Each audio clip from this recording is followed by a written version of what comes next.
গেছে আমার মাছ বেগুন দিয়ে, তাই ইলিশ মাছ কেটে নিচ্ছি।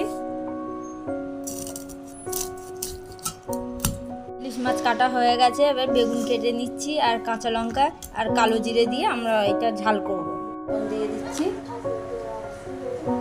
হলুদ দিয়ে দিচ্ছি, দিয়ে একটু হালকা করে ভেজে নেব আমরা। হয়ে গেছে আমার মাছ দিয়ে দিচ্ছি, মাছ ভাজা তুলে নিচ্ছি। সরষের তেল দিয়ে দিচ্ছি একটু, এই কালো জিরে ফোড়নে দিচ্ছি, কালো জিরে ফোড়নে দিচ্ছি,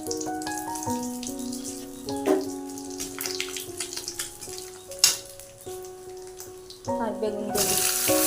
তারা বেগুন দিয়ে কালো জিরে দিয়ে ইলিশ মাছের ঝোল, পাতলা ঝোল খেতে ভালোবাসে, কমেন্ট করে জানিয়ে। আমার মা করতো ছোটোবেলায় এইভাবে, রেসিপিটা খুব ভালো খেতে লাগে, তাই আমি দেখে আজকে সেই রেসিপিটা করছি। একটু আদা বাটা দিয়ে দিচ্ছি, একটু জিরে বাটা দিয়ে দিচ্ছি, লবণ দিয়ে দিচ্ছি,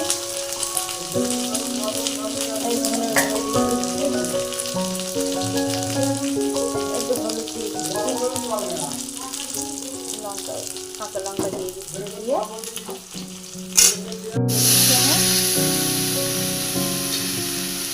ঝোলটা ফুটে যায়, তারপরে ইলিশ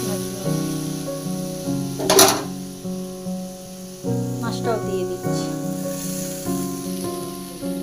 ফুটছে, আমরা একটু কাঁচা তেল দিয়ে দেবো, দিলে হেভি টেস্ট লাগবে। টেস্ট এই এবার নামিয়ে নেব।